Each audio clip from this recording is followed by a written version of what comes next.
Hi dear friends, welcome back to Kiran fact sports channel. IPL 2025లో భాగంగా ఇవాళ SRH versus Mumbai Indians మధ్య హైదరాబాద్లో మ్యాచ్ అయితే జరగబోతుంది.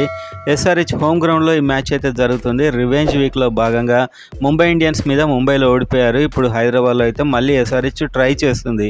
అయితే ఈ మ్యాచ్లో కొన్ని చేంజెస్ అయితే చూడబోతున్నాం. ఈ మ్యాచ్లో అయితే బ్లాక్ ఆర్మ్ బ్యాండ్స్ అంటే మనకు బ్లాక్ రిబ్బన్ పెట్టుకొని ప్లేయర్స్ అయితే మ్యాచ్ ఆడతారు.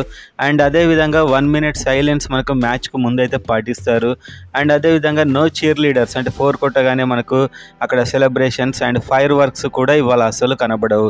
ఎందుకంటే మీకు తెలుసు, జమ్మూ కాశ్మీర్లో ఒక అత్యంత దురదృష్టకరమైన ఘటన జరిగింది పెహల్గామ్లో. అక్కడ టూరిస్టుల మీద కాల్పులు జరిపారు. వాళ్ళకి సంతాప సూచకంగా ఇదైతే ఇవాళ పాటించబోతున్నారు. చీర్ లీడర్స్ సెలబ్రేషన్స్ అయితే ఇవాళ కనిపించవు. అండ్ ప్లేయర్స్ అందరు కూడా బ్లాక్ రిబ్బన్స్తో కనిపిస్తారు. సో ఇవైతే జరగబోతున్నాయి. అండ్ ఎస్ఆర్హెచ్ టీంలో అయితే ముఖ్యంగా చాలా టఫ్ పరిస్థితిలో ఉందని చెప్పొచ్చు.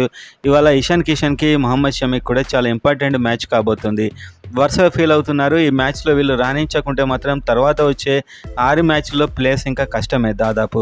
సో ఇంకా జస్ట్ వాళ్ళ పర్ఫార్మెన్స్ చూపించడానికే మ్యాచెస్, ఇంకా ప్లే ఆఫ్ వెళ్ళడం అయితే దాదాపు చాలా కష్టం. ఒక మిరాకిల్ జరిగితే తప్ప ఎస్ఆర్హెచ్ వల్ల అవడం కష్టం అని చెప్పుకోవచ్చు ఇది. సో ఇవాళ ఎలాంటి చేంజెస్ ఉంటే బాగుంటాయి అని మీరు అనుకుంటున్నారు? కామెంట్ అయితే చేయండి.